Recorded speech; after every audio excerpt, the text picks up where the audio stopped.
Good evening from London, and good evening for me, Dr. Dermot Hudson, Chairman of the British Group for the Study of the Juche Idea, Chairman of KFA UK, and it's good to be back.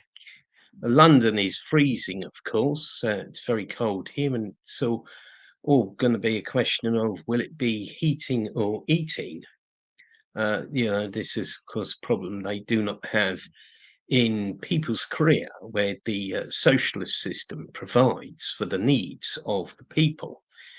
Anyway, like I say, it's good to be back. I thought I would do a live stream as I hadn't been around for a few weeks. I was actually in Brazil visiting family members who live in that country, and I had limited Wi-Fi and internet access there, so wasn't able to do a live stream from there. Maybe it would have been good to have done a live stream from there.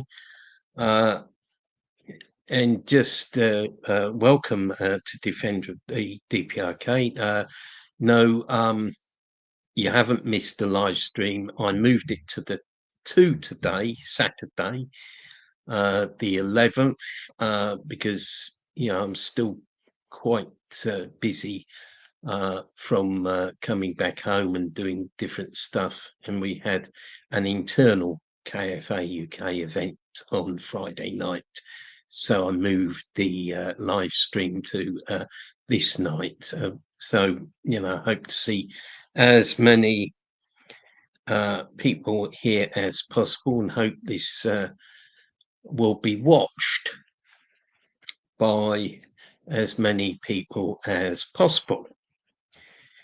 And while I was out of the country, quite a lot of different things happened in the DPRK. You had the 11th plenary meeting of the 8th Central Committee of the Workers' Party Korea, which was an extremely important meeting, and I'm going to focus on talk about that, and it will be my main focus tonight.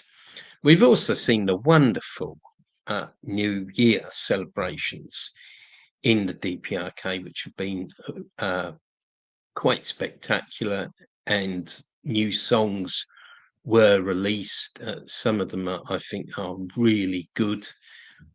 Kept listening to them over and over again.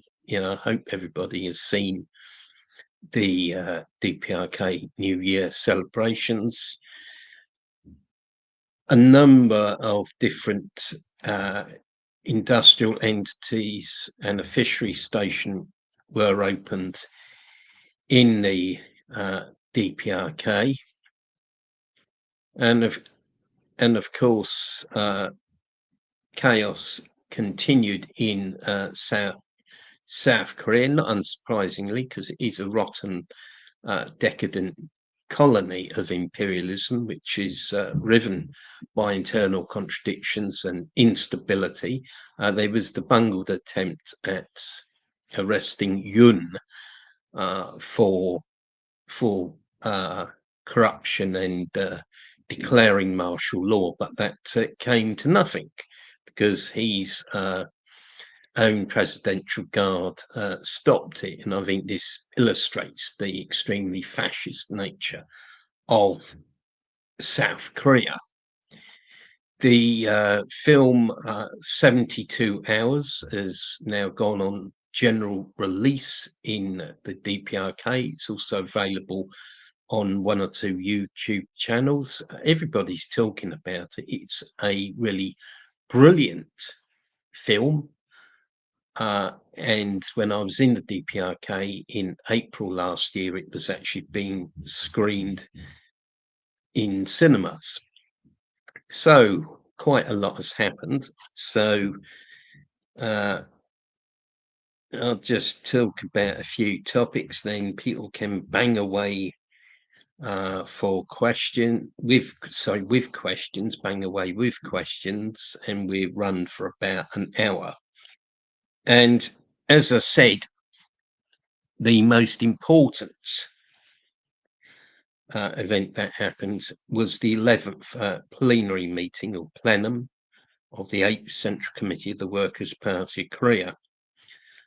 This took place from the 23rd of December to the 27th of December 2024, under the guidance of respected Marshal Kim Jong-un, the General Secretary of the Workers' Party of Korea. And it is impossible to overstate the importance of this meeting, because the Workers' Party of Korea is the vanguard of the Korean Revolution, the vanguard of People's Korea, and the supreme general staff of the Korean Revolution. And at plenary meetings like this, which are always held at the end of the year, the policies and lines for the following year are decided. So it's a meeting of crucial importance.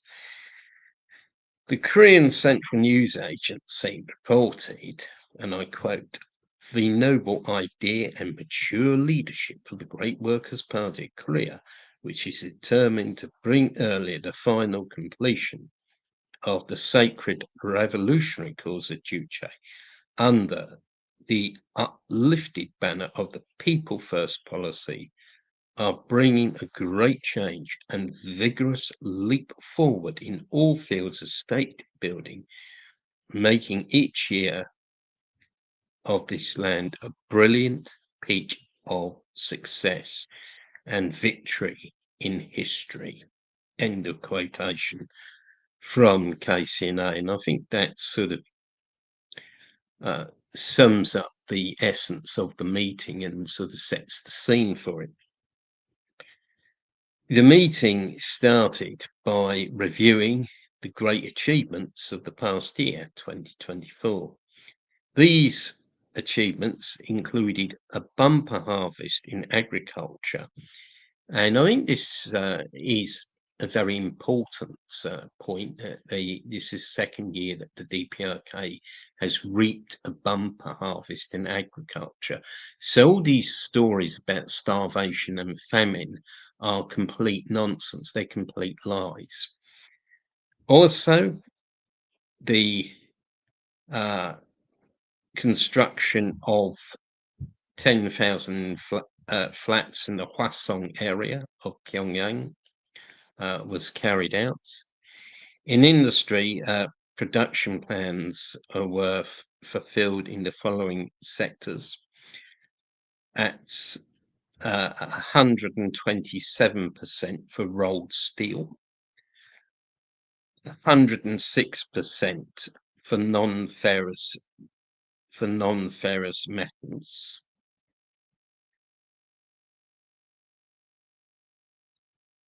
103% for nitrogenous fertilizer, 101% for electricity, 110% for coal, 101% for cement. Grain production increased by 7%. The production of timber and aquatic products also increased. Flood damaged areas were rehabilitated. I think these achievements are testimony to the correctness of the leadership of the Central Committee of the Workers' Party of Korea, headed by Great Marshal Kim Jong-un, and also to the correctness and vitality of the Great Juche idea, and the idea of self-reliance, and the idea of people first. At the plenary meeting, a course for the coming year was charted.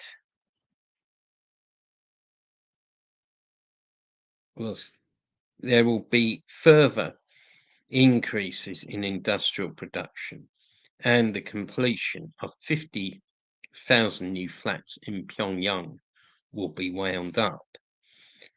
There should be further growth in agriculture, and there should be further improvements in health and education, and there is going to be a big program to modernise education in the DPRK. In his concluding speech, respected Marshal Kim Jong-un turned his attention to the international situation and the security environment around the Korean Peninsula. He clarified that, and I quote, "The US is the most reactionary state that regards anti-communism as its invariable state policy. The alliance between the US, Japan, and ROK has expanded into a nuclear military bloc for aggression, and the Republic of Korea has turned into an out-and-out anti-communist outpost of the US." End of quotation. The line of the toughest anti-US counteraction was clarified and put forward, and of course the DPRK will continually boost its defence forces. This goes to show that the DPRK, led by respected Marshal Kim Jong-un, does not have illusions about US imperialism and does not place hope in negotiations with the incoming US president. The historic 11th plenary meeting of the 8th Central Committee of the Workers' Party of Korea has put forward an excellent blueprint for further growth and prosperity under the banner of self-reliance, as well as a strong anti-US, anti-South Korean puppet line.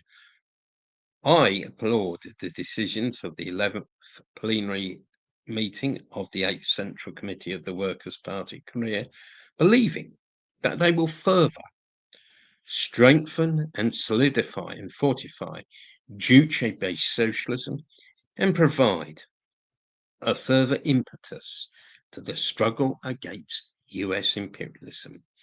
Long live the Workers' Party of Korea. Long live People's Korea. Long live Juche.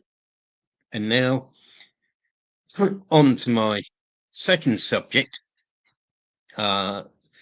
just debunking some of the silly stories about the DPRK that have been put out.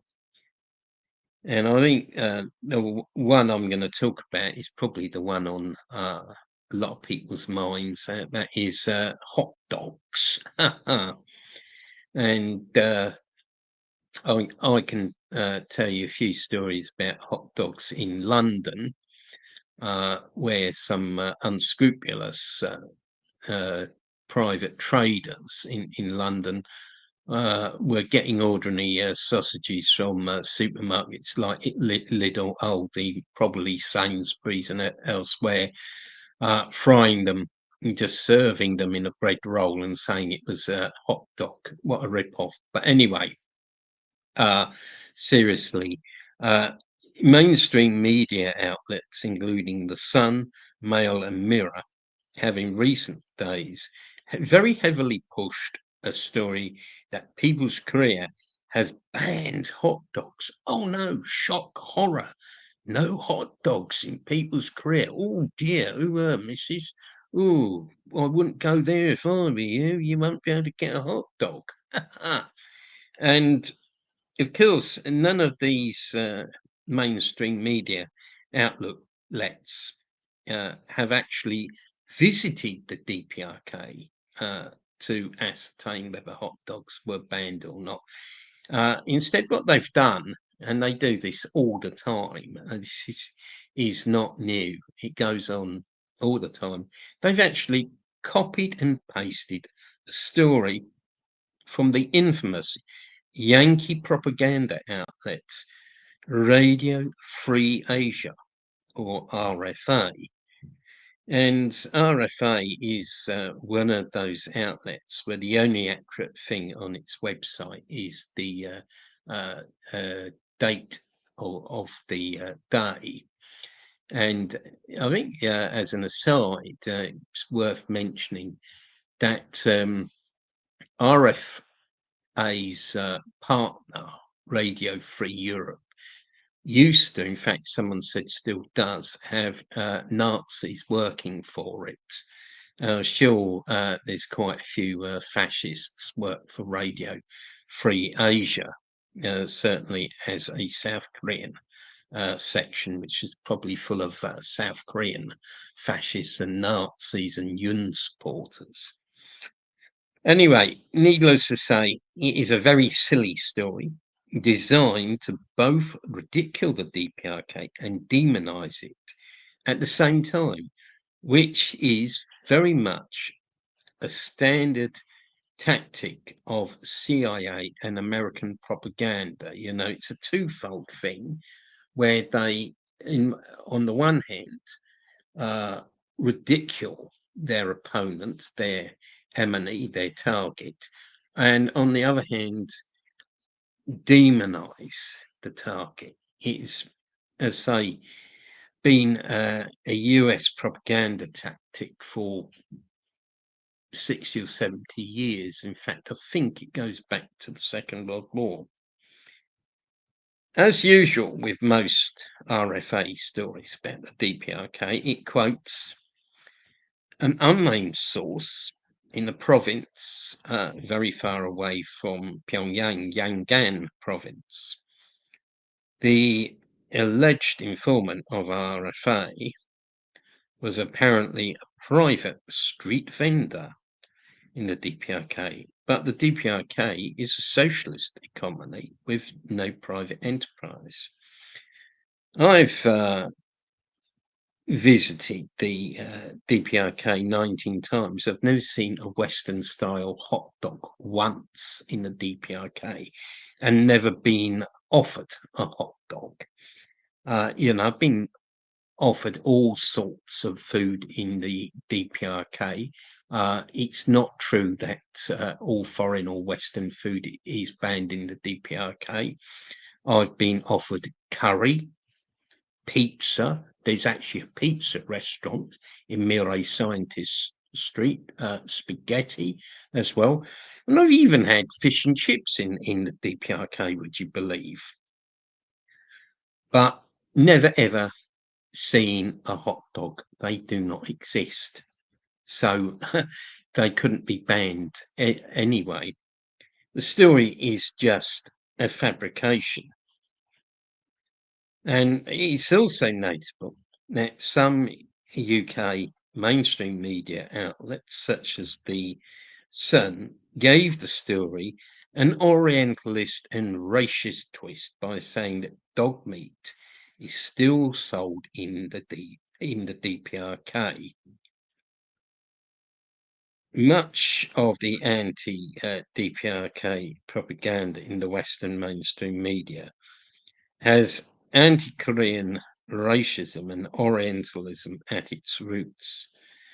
And one last word, an ultimate word on the subject, is that even if the DPRK did, say, ban hot dogs or other Western food, surely it would be in its rights to do so.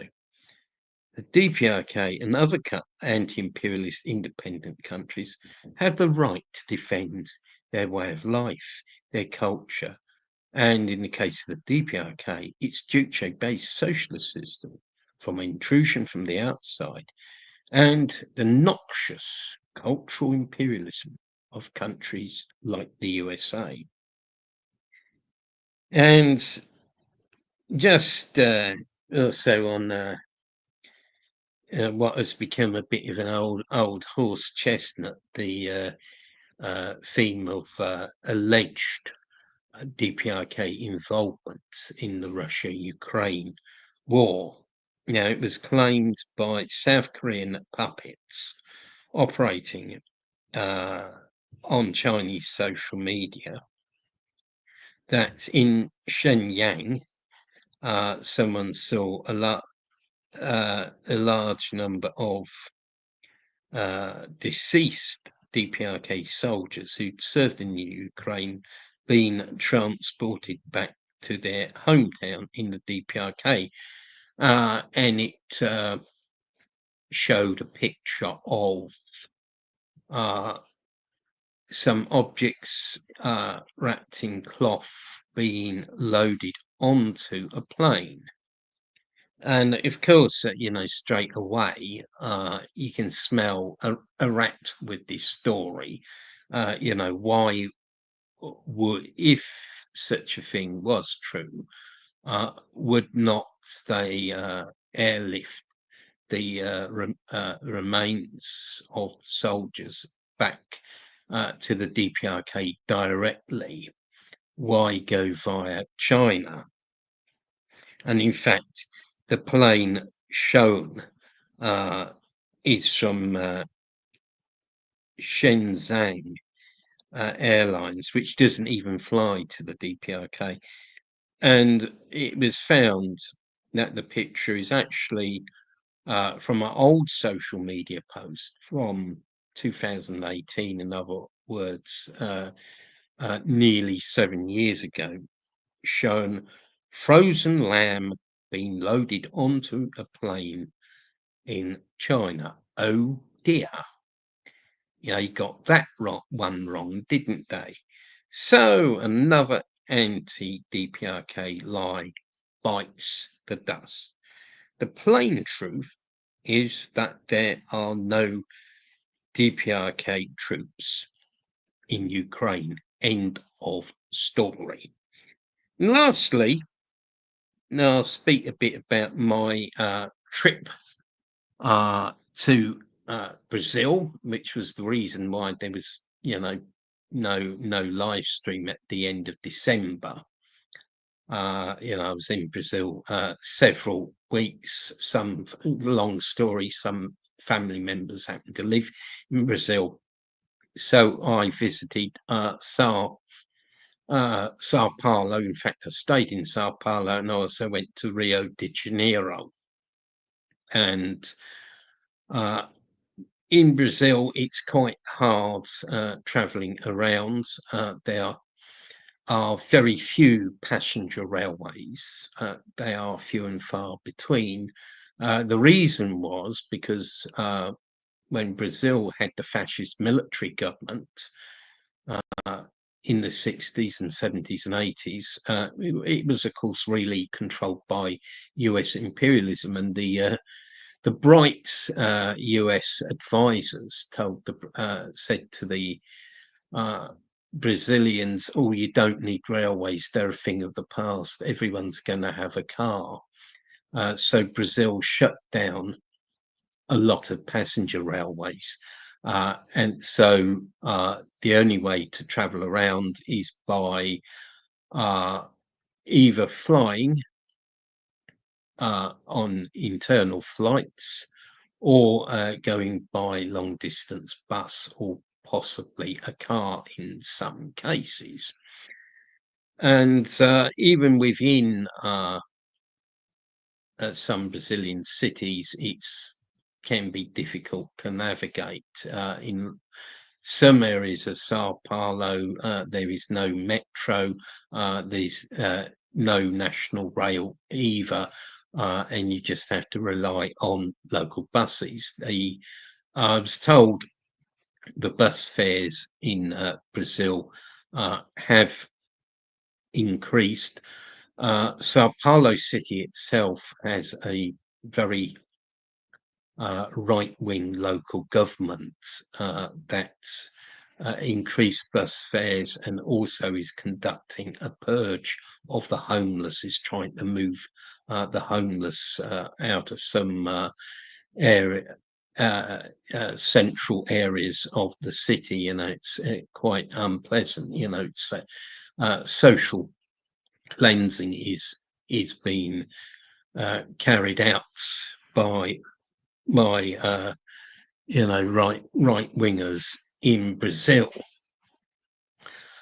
In Brazil, prices are usually lower than the UK, but not actually that far behind the UK, and in some cases almost the same as the UK. However, wages in Brazil are considerably lower than the UK, so many people struggle to make a living. there's still a lot of poverty in Brazil. There are a lot of favelas. I last visited Brazil in 2021, and although I can say that I didn't see some of the near starvation that I witnessed in 2021, with people literally begging for food, not money, but actually begging for food. Although I did not encounter this, though still encountered people begging.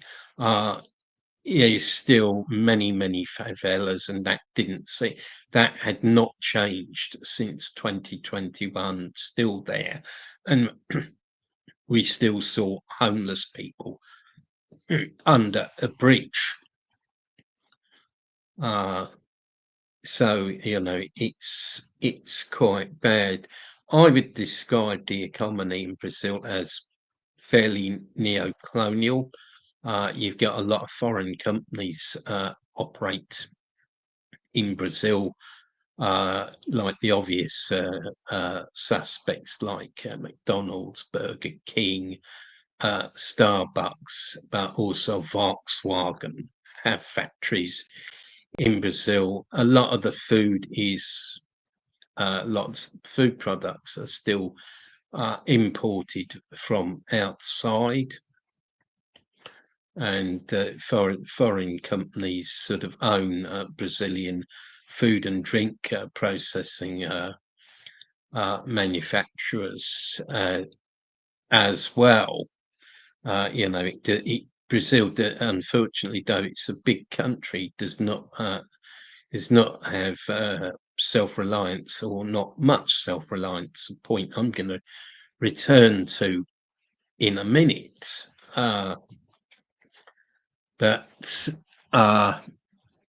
the conditions for people in Brazil are still quite bad, despite I think this is, well, we're into the third year of the third Lula government, Lula being the leader of the Workers' Party, which might sound good, and in fact uses a red star as its symbol, but he's at the end of the day a social democratic and a reformist party, and has achieved very little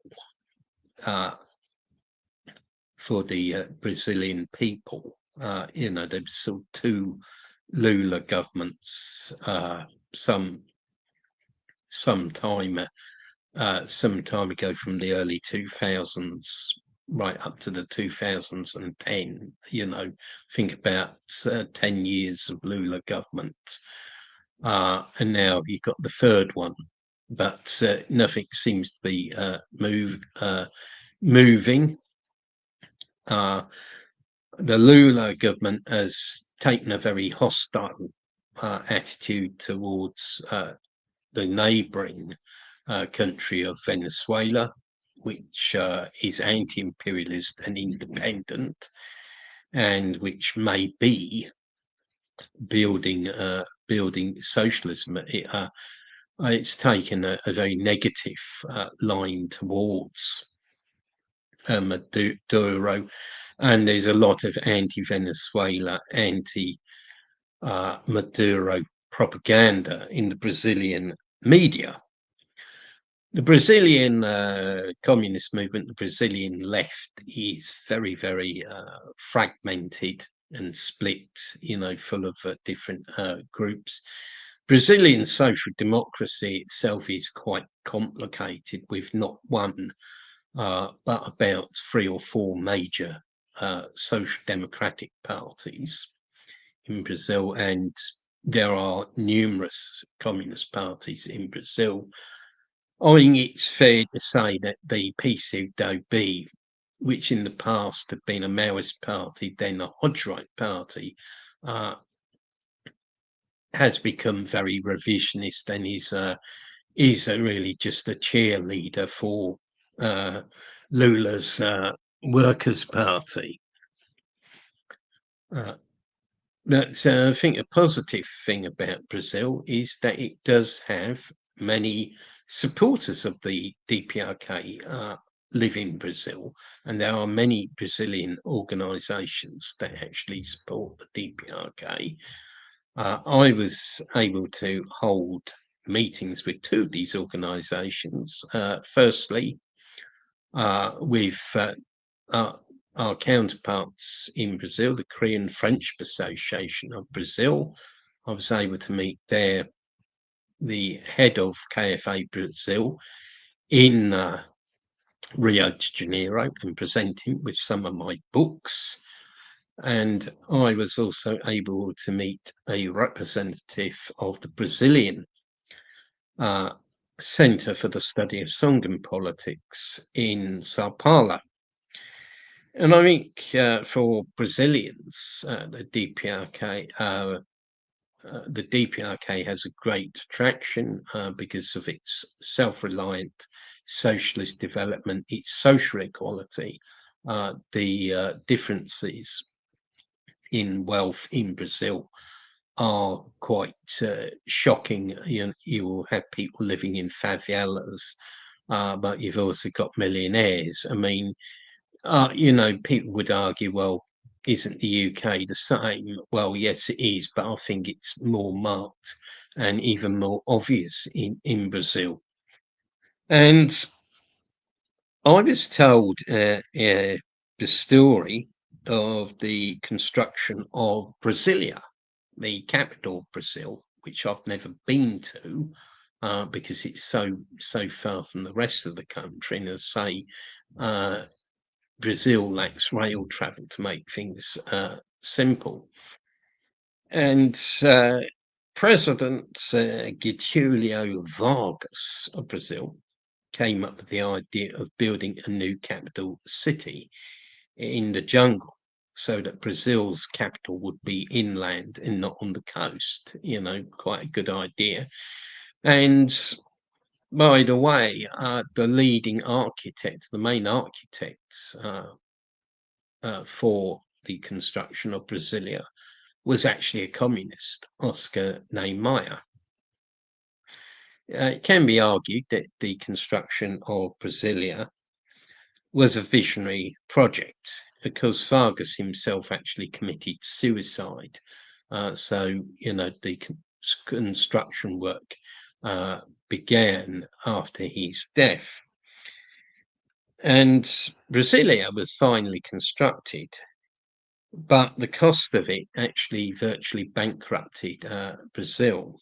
It apparently cost more money to build than Brazil actually had. Brazil was left in debt. The story made me reflect on how the DPRK reconstructed Pyongyang, literally from the ashes of the war, where only 3 buildings stood. And not only that, but rebuilt Pyongyang several times over, such as in the 1970s and 80s, and within the last 10 years, the last decade, under the leadership of Marshal Kim Jong-un. Not only Pyongyang, but also other cities such as Sarimon, Chongjin, Nampo, Samijom were built splendidly. And all this was done not by borrowing money from outside, not by outside aid, not by printing money, but with the DPRK's own resources, labour and strength. I think this shows the true strength of Juche-based socialism. I say, study the Juche idea. It will cost nothing but pay in plenty. Thank you for listening, and I look forward to your questions.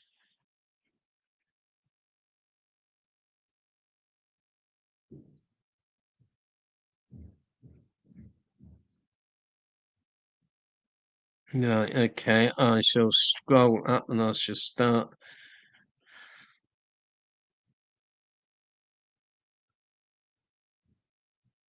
start reading the questions. Must be careful. Right, okay. Hot dogs already have disgusting chemicals and stuff that are bad for their health. If the DPRK banned it, it would have been for the betterment of the people's health.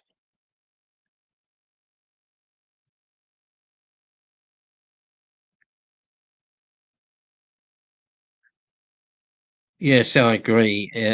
It is crazy how many people are happy to suck up anti-DPRK propaganda and how many YouTubers spread this propaganda. Yeah, I mean, it is a big problem with trendy YouTube tubers actually spreading all kinds of the most banal and crude nonsense about the DPRK, but which is unfortunately believed by some people, you know, that you can get executed for having the wrong haircut or something.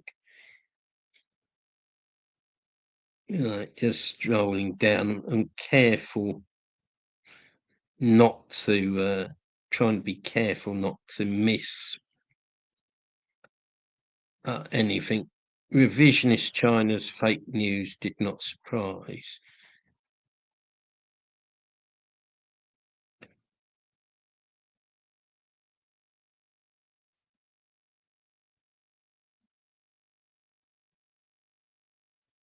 Yeah, with the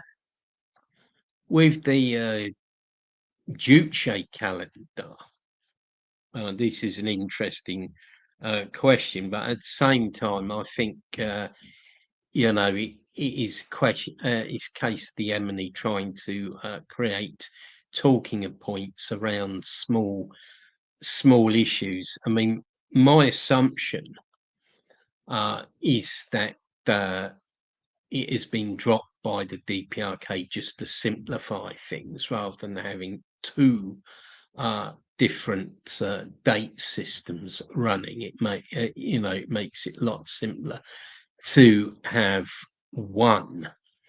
And unfortunately, I'm old enough to remember when the DPRK first introduced the Juche calendar in 1997, and uh, there was a lot of hostility, and even certain friends of DPRK were sort of moaning about this, saying, "Oh, they shouldn't do this." So, I think the DPRK have taken the step to try and simplify things and standardize things with international usage.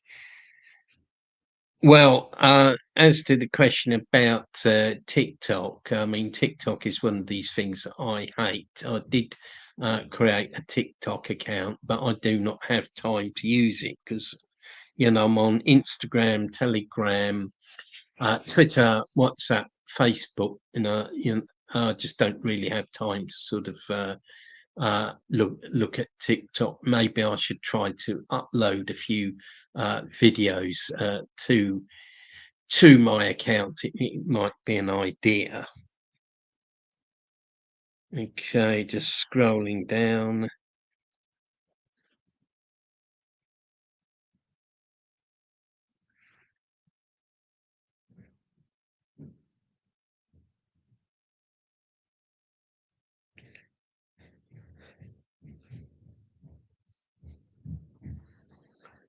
Well, I've covered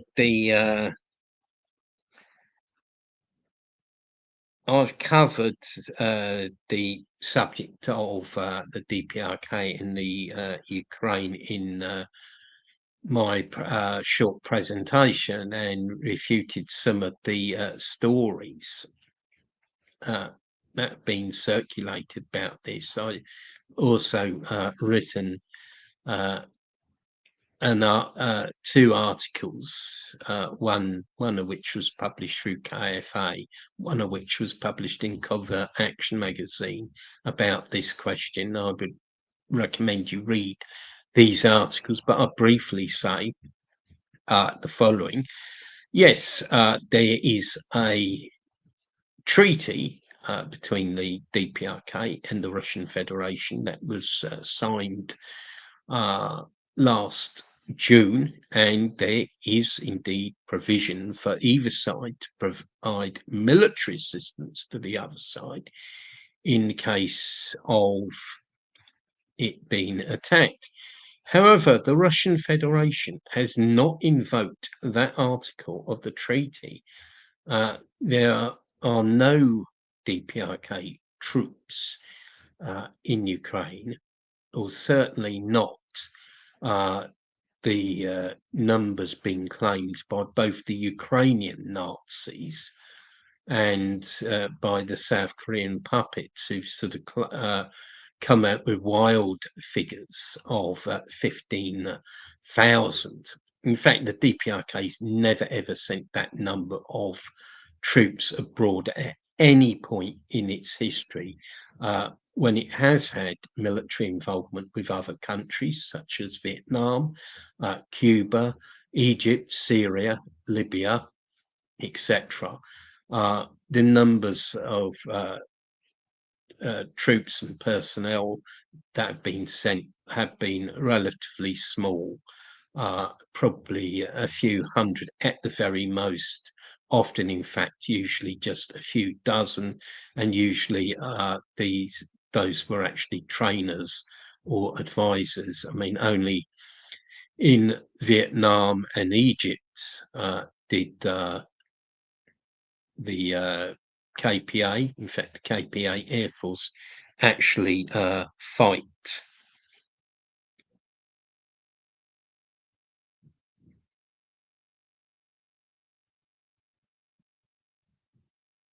Right. Well, yes. Well, I mean, they are very, in response to defender of the DPRK. I tell the South Korean the truth about people's career, but they just say that they are a dictatorship, even when they know that defectors are criminals. Well, I mean, that's a case of a very stubborn people, and South Koreans are more brainwashed than anyone else. You have official anti-communist education in South Korea, and from the very early age, South Koreans are given anti-communist indoctrination, even told that people in the DPRK have red faces and horns. This is true. So I mean, it's very hard to reason with South Koreans.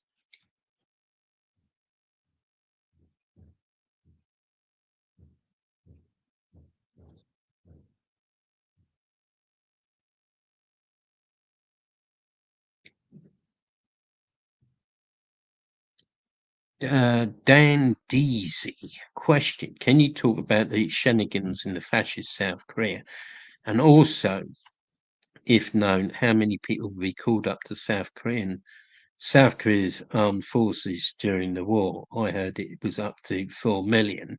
Well, I don't know if you actually mean the past Korean War, Fatherland Liberation War in the 1950s, or you're talking about a potential Korean War. But yeah, I've covered South Korea in an earlier live stream, but I'll say, talk about it again. It's always good to talk. And I say, while I was in Brazil, there was this sort of comical episode where the police were sent to arrest Yun, as he'd been impeached and as he'd been removed from the presidency, but of course he still occupies the presidential mansion in South Korea, and the police were prevented from arresting Yun because the military units attached to the presidential palace stopped the police from arresting him. And I think this shows the fascist nature of South Korea, and the fact that the South Korean ruling class is split into different factions. There's nothing progressive in South Korea. It is simply different factions of the ruling class fighting each other. And to start with at the beginning about the chaos in South Korea, which I say is continuing to today. On the 3rd of December, Yoon declared martial law, and this was done basically to block efforts to investigate him for corruption, and his wife, who seems to be very influential on him and seems to have a very malign influence on him. So he tried to get out of a scrape by declaring martial law. But he forgot to consult with his masters, Uncle Sam, the US imperialists. He didn't tell them that he was doing that. So after 6 hours, he had to rescind martial law. He had to cancel martial law.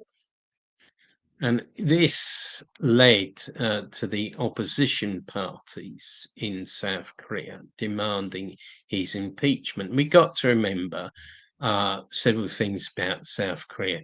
There is not a single worker or peasant in the South Korean National Assembly, the South Korean Parliament. It is very much a bourgeois parliament. And you have a national security law in South Korea which forbids communism. So the opposition in South Korea itself, whilst perhaps coming across as a lot more liberal than Yoon, is actually very anti-communist itself. There's just different degrees and these sort of differences on how the confrontation with the DPRK should be managed. So at first, one effort at impeaching Yoon failed, and at the second attempt they were able to impeach Yoon. But then they had the problem of actually arresting him, and that's where it came unstuck. And I think you've got to remember that ultimately in South Korea, power is held by the US and they decide everything. And my own take analysis is that the US didn't want Yoon to declare martial law because they didn't want an old style crude fascist regime in South Korea, which would be a liability for them and would be actually scoring an own goal in the propaganda game against the DPRK.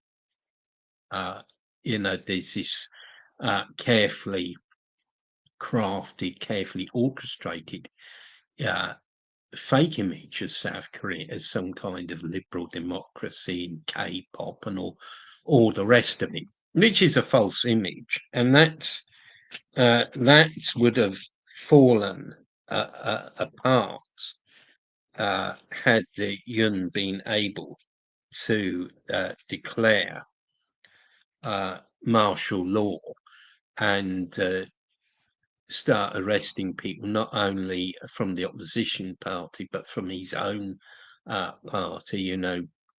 He would have been the poor man's East Asian Hitler, basically. So the US didn't want that.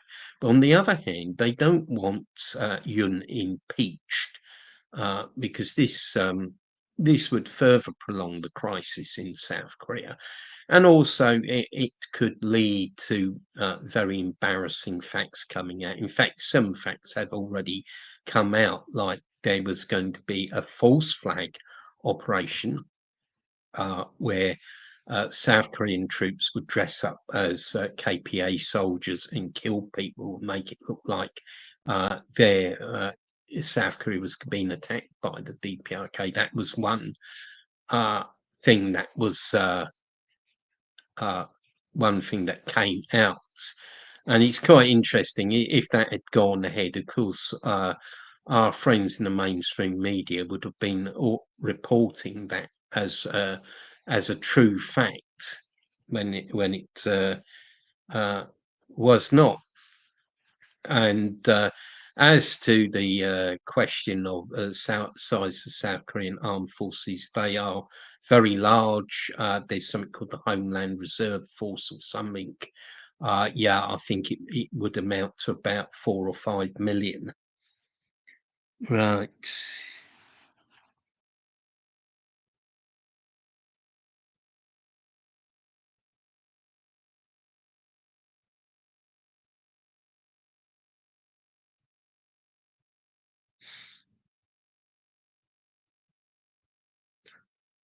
Right. Yeah. I mean, with regard to the abandonment of the Juche calendar, I'm not sure where. I wouldn't go as far as saying it's done to increase cooperation with Russia, but I would say it's just a move to simplify things, particularly when dealing with other countries such as Russia and elsewhere. Yeah, with the DPRK's foreign policy, it's always been based on broad principles of independence, friendship, and peace. So that gives a degree of flexibility, but at the same time, the basic principle of independence underpins the DPRK's foreign policy. I mean, K-pop is a cultural manifestation of South Korean fascism than uh, any anything else. Yes, that's true. It's also, I think, a sort of copy of US and Japanese culture, and yes, it is rubbish. Right. Yes, the question of relations with uh, Trump. Well, I've dealt with this in previous live streams, and I think in several speeches last year, Marshal Kim Jong Un made it clear that they weren't going to entertain any hopes in talks with Trump, and that he would carry on boosting their nuclear deterrent. They don't believe that he would be any difference. The DPRK entered into negotiations with Trump with good faith, but nothing came of them, these negotiations. And I think the DPRK is determined not to waste time and go down that route again.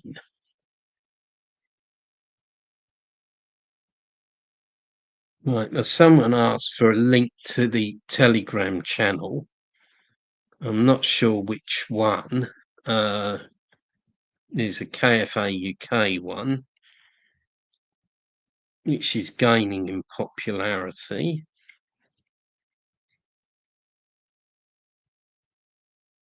And there is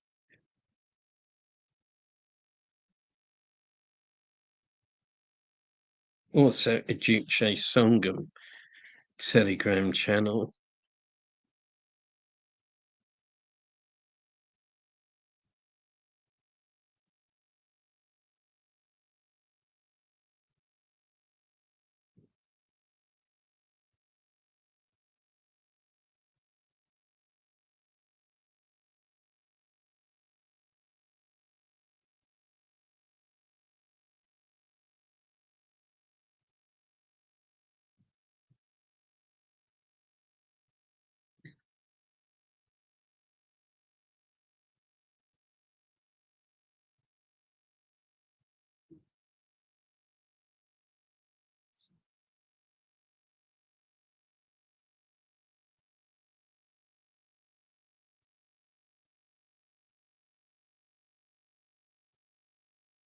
Yeah, I mean, again, that's yeah, from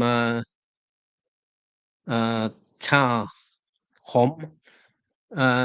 It's very interesting article. Is it the case that the DPRK, with regards to Trump, benefit from the same public perception of fear and so forth, which benefits the vacant YouTube, as you referred to earlier?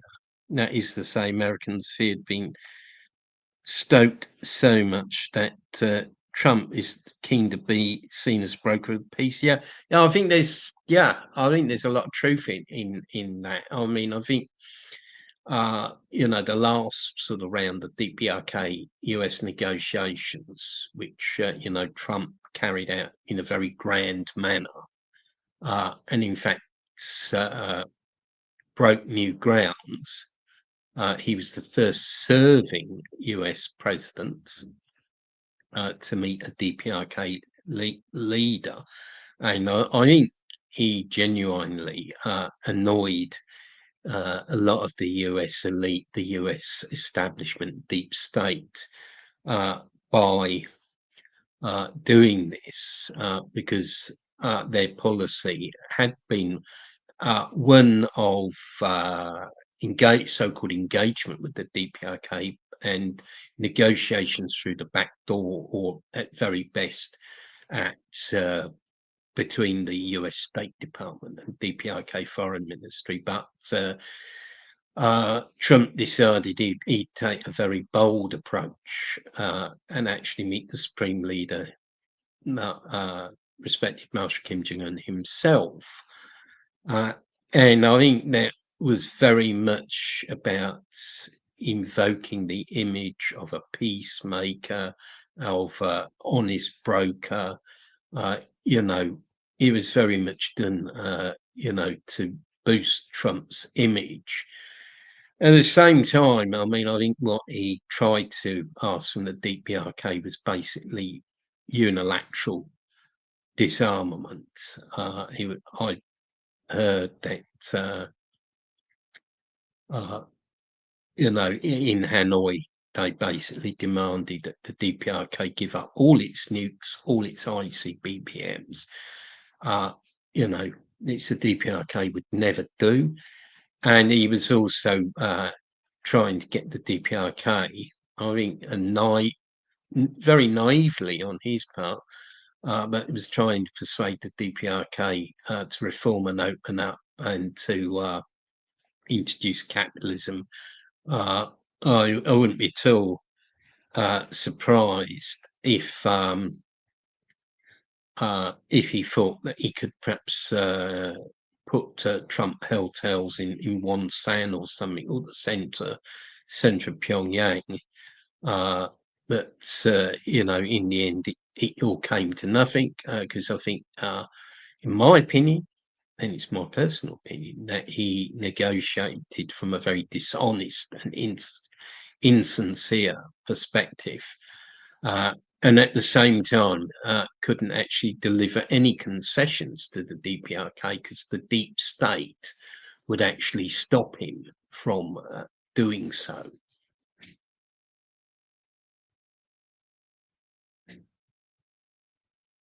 Have you, well, firstly, Dan, you're welcome. have you seen the Squid Game? I think someone asked that at the last one or somewhere else. The answer is no. I tend to boycott South Korean puppet culture, though I believe, Squid Game is slightly different to a lot of it, but it also sounds a very depressing thing. And like I say, I keep myself very busy on social media, so I don't have time to watch it. And yeah, I will try and ask for a English translation of 72 Hours. I'll try and do that. Yeah, I agree. Trump really showed up his ignorance, and yeah, I mean, the DPRK, I think, showed that on the one hand, it can be, in my opinion, the most militant anti-imperialist state in the world, but at the same time, uh, will will not ignore the possibility of a peaceful solution. It will not turn its back on that. What is the deep state? Well, interesting question. Perhaps I should stop using the term the deep state.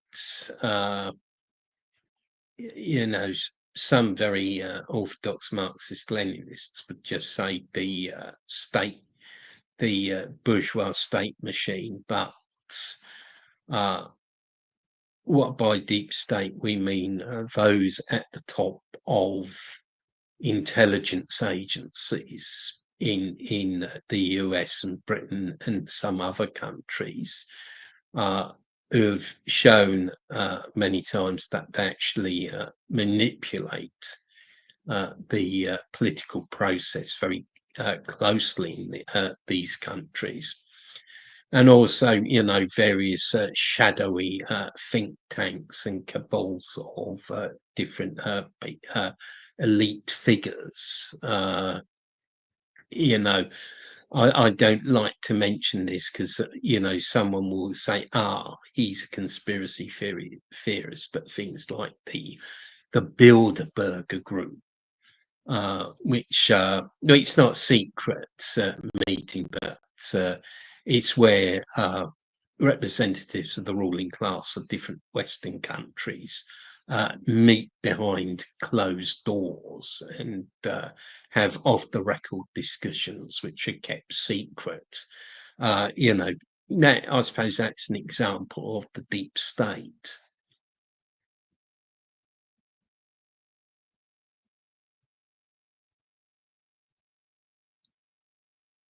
Oh dear. No, I don't know if this is a serious question. Someone calling themselves Joseph Stalin is asking, what is your opinion of the British classic Only Fools and Horses? Well, very briefly, it was watchable, a bit funny. I think the chandelier episode was the funniest one. But ultimately, it was very sort of capitalist and individualist.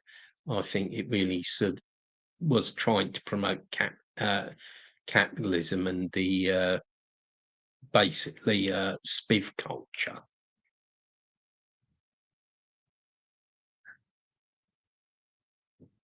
Yeah, I think that's yeah, I think that's an interesting argument put forward. Yeah, I wouldn't be sure about that. I certainly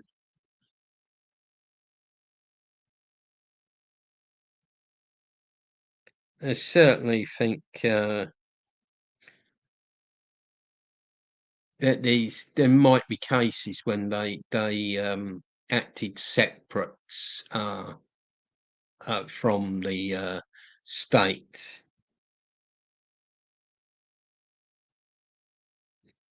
But I think the whole thing, I hope we can agree on the point that the senior figures in these intelligence agencies wield a lot of power and have enormous power that a lot of people do not realise how powerful they are, and people do not see this.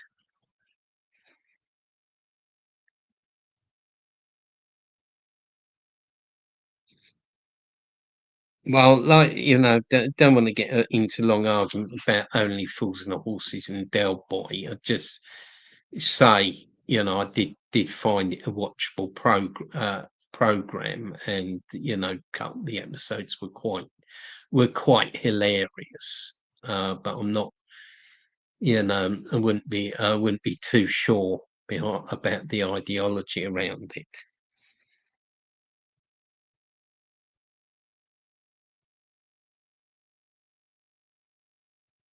Okay, well, we've been running for more than an hour.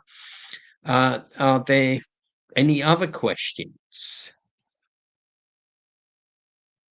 Oh no, there's another one about Ricky Gervais. Well, I didn't know about his anti-DPRK jokes.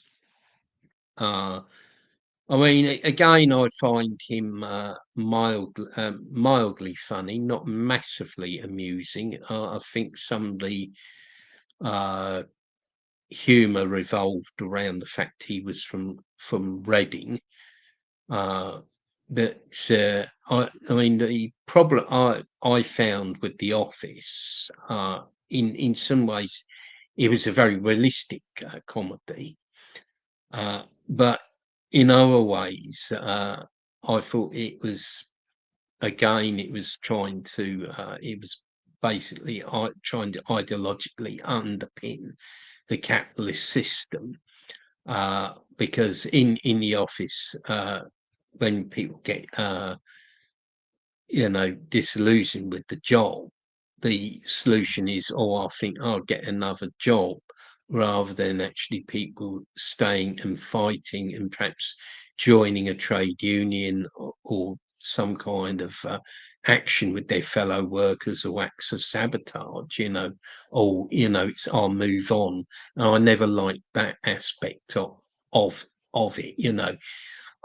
Speaking very personally, my old one job that I had for over 20 years, people used to say, "Oh, it's horrible listening to you moaning here. You should just get another job."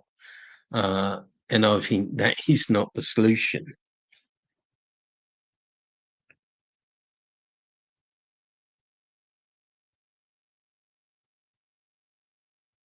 Hmm, that's a very interesting question.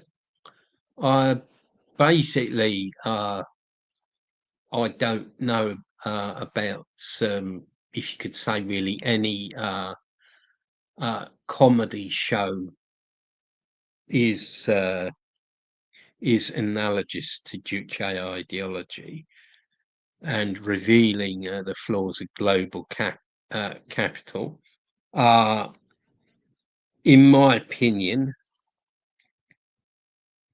uh, One Foot in the Grave uh, basically illustrated uh, many of the pitfalls of modern life under modern capitalism.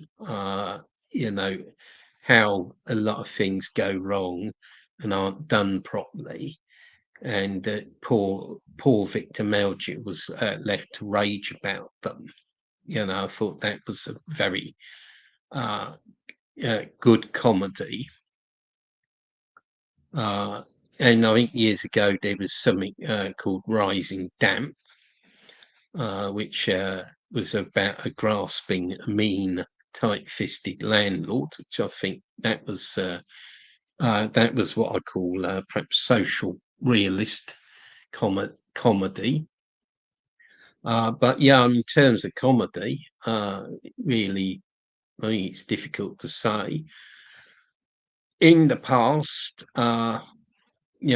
jumping a bit subjects a bit to the famous British science fiction series Doctor Who, the classic Doctor Who, not the modern trendy Doctor Who, which is an imitation of Hollywood, but the old classic Doctor Who included some episodes that were very anti-capitalist, particularly the Green Death and the Sunmakers were very, very strongly anti-capitalist episodes.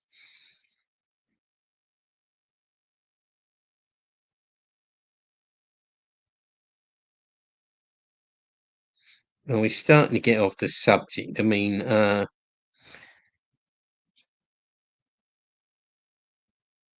yes, Comrade Kim Jong-il is, as far as I know, still the eternal General Secretary of the Workers' Party of Korea.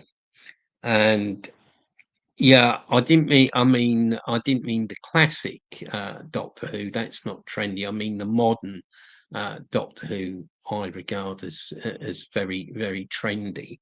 But anyway, we are starting to stray off into the subject of British culture. I think we need to stay on track uh, on the track of Juche. So any other questions? Right. Yes, there's one.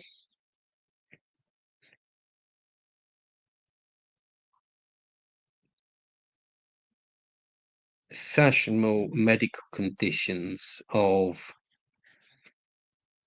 neuro diversity, i.e., autism. Well, we had a question at one of the Q&A sessions about autism in the DPRK. It exists, but it's very rare. And people with autism in the DPRK are given help and assistance to overcome this. And there is a rehabilitation centre for the disabled, the Muntzu Rehabilitation Centre for the Disabled in the DPRK. What do you think of the rise of far-right parties in Europe? Well, we're starting to run out of time. I didn't intend to go on so long, but it seems we're getting lots of questions.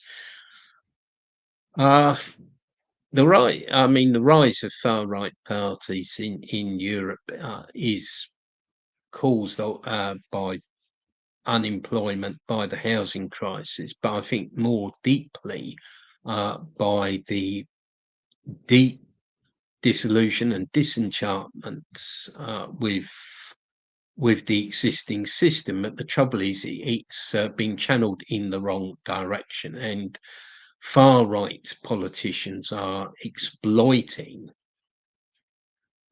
people's disillusionment with the capitalist system, are falsely posing as radical, as people who are going to do something, whereas in fact they are really part of the existing order, very much so.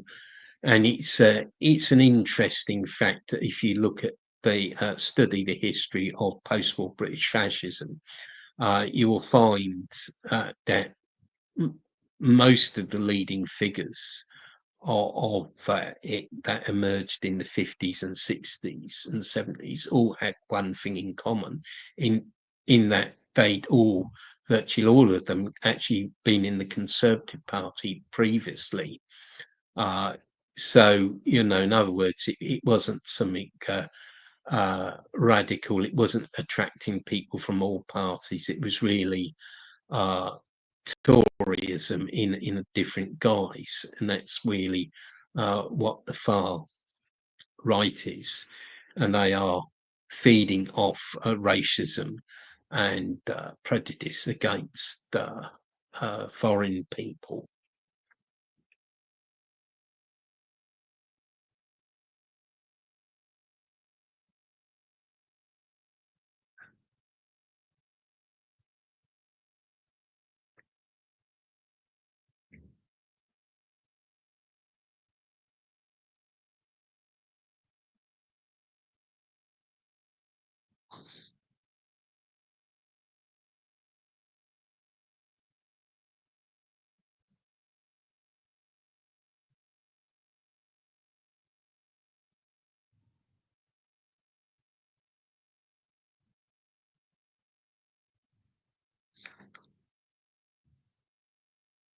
Yeah, I can't really answer how uh, the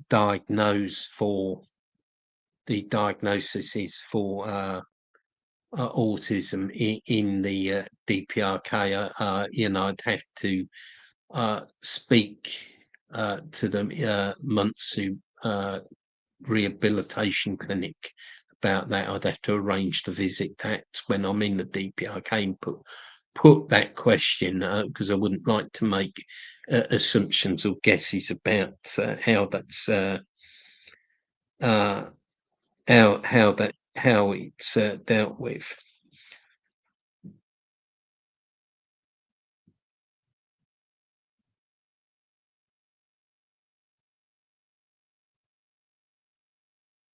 Right. Well, yeah, I've seen a lot of things that. Oh, sorry, child prodigies.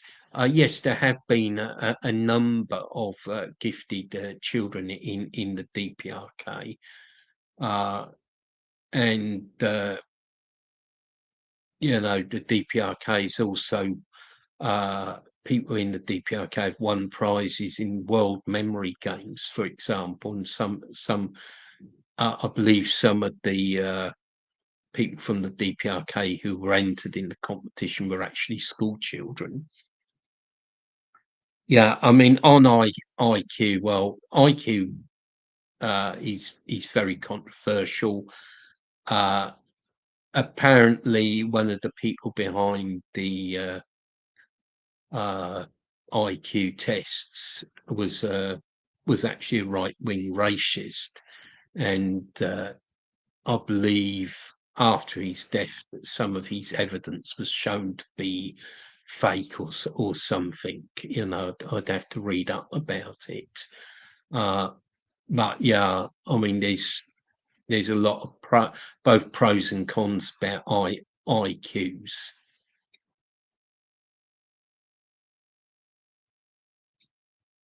Yes, it could put them in the speeches in a book. I'm writing a book this year on the DPRK's anti-revisionist struggle. Right, okay.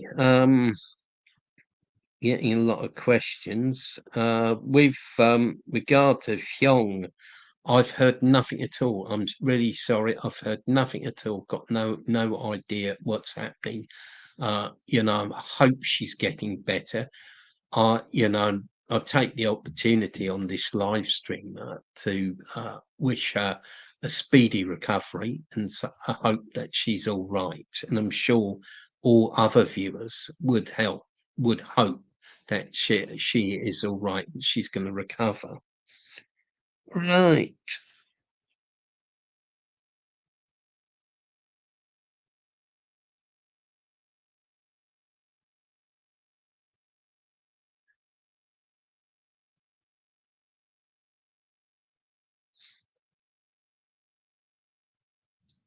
right. Is it true?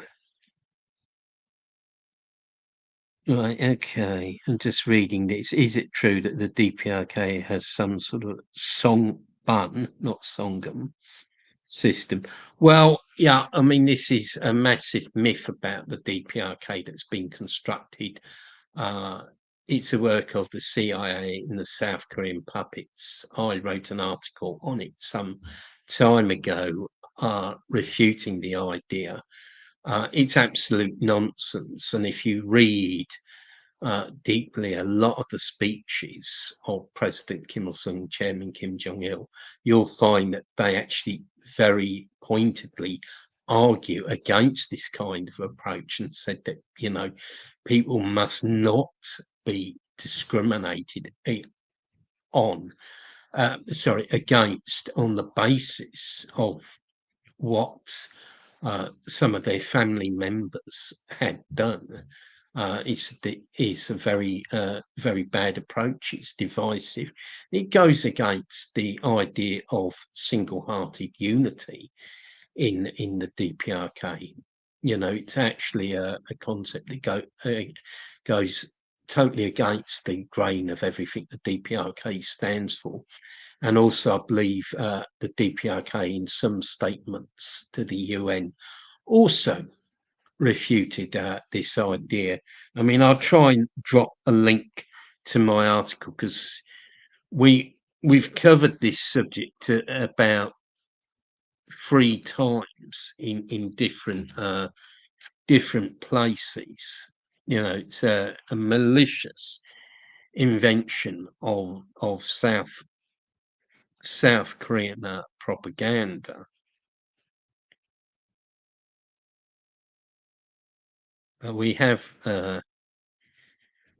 covered it at a Q&A.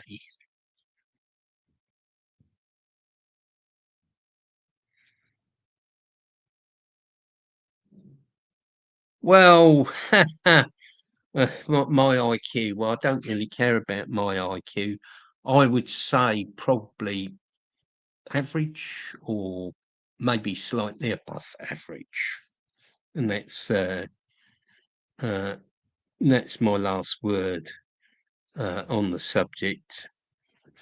And no, I don't think Nisitska and the is at all compatible with Juche. His theories, some of his theories were very reactionary, and I think were later incorporated into Nazi ideology.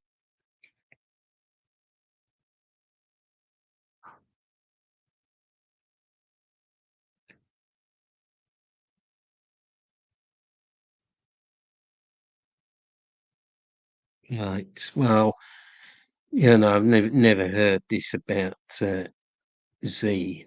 Anyway, I've and this, just going to give people an opportunity to ask one last question, and then I will close.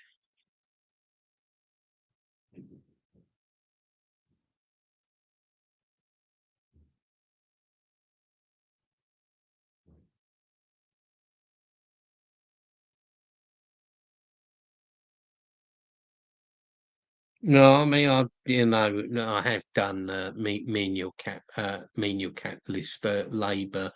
In fact, in the 1980s, I was on government schemes for the unemployed, and it was very menial and completely horrible. Anyway, I think we're no. Well, now this is a good question. Will the DPRK achieve classless society during the 2030s? I would say yes, I think so. Marshal Kim Jong-un, in a recent speech, talked about the complete victory of socialism. So I think it is possible in the 2030s, or possibly a bit later. But if you look at the speed of construction in the DPRK, it's absolutely amazing. And on my last visit, I'd never seen so much construction work going on as before. So I think even if the DPRK doesn't reach the stage of a classless society by the 2030s, I think it would definitely reach the final stage of communism before any of the other countries. That's a fact. Okay, well, I thank everybody for listening. I'm going to make sure that I'm back in 2 weeks or 3 weeks at the maximum. And, we're hoping to have a couple of events lined up. I'll be going down to the west of England in about a week or two, and we'd be doing a joint live stream with KFA West of England from there. So I hope you'll join us. We try and have a film night at the end of January. Okay, well, I say to people thanking me. Okay, just one more question. It has to be very quick, please.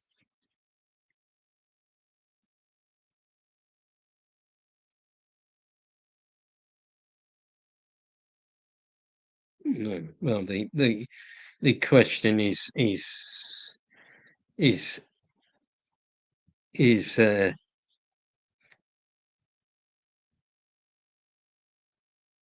yeah, I'm looking up.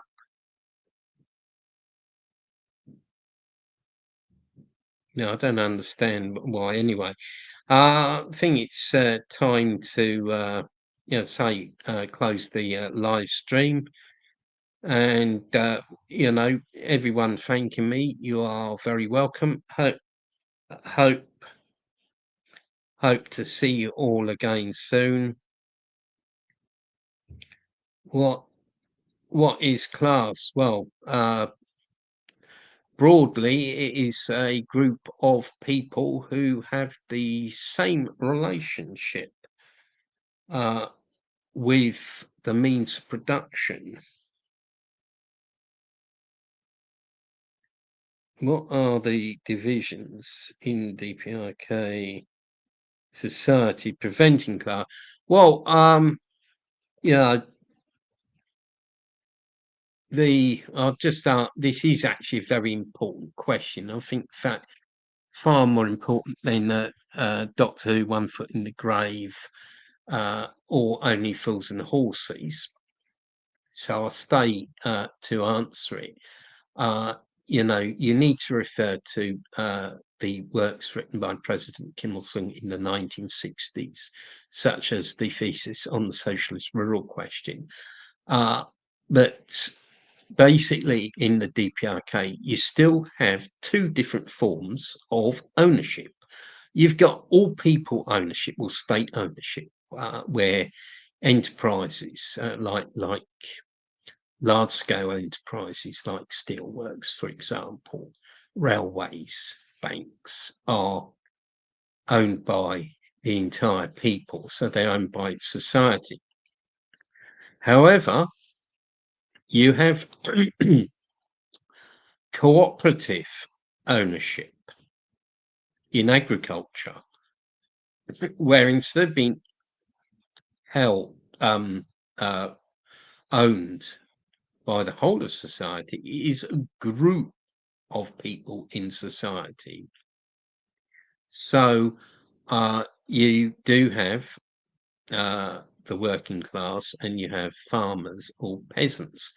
However, President Kim Il-sung put forward the idea of converting cooperative farms into all people ownership. So there'd be one form of ownership prevailing throughout the DPRK, and that would create a classless society, and that is the answer. And say, please study the works of great President Kim Il-sung. I'd encourage people to read these works and study them very deeply.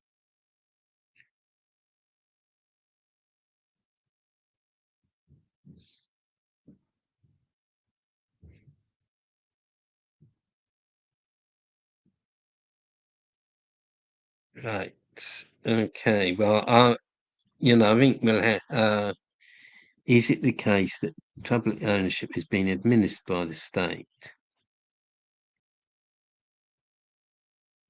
Well, I wouldn't say it created a new paradigm. You know, it's a form of ownership by the whole of society. Anyway, I will conclude there as we've been going a very long time, and perhaps we can take some of the the question of class and ownership in the DPRK up at the next live stream if people remind me. I think it's been a great live stream, quite enjoyable. We've bounced around all sorts of subjects. I think made it very interesting. So I wish everybody a very good evening, and see you all again soon. Okay, goodbye now.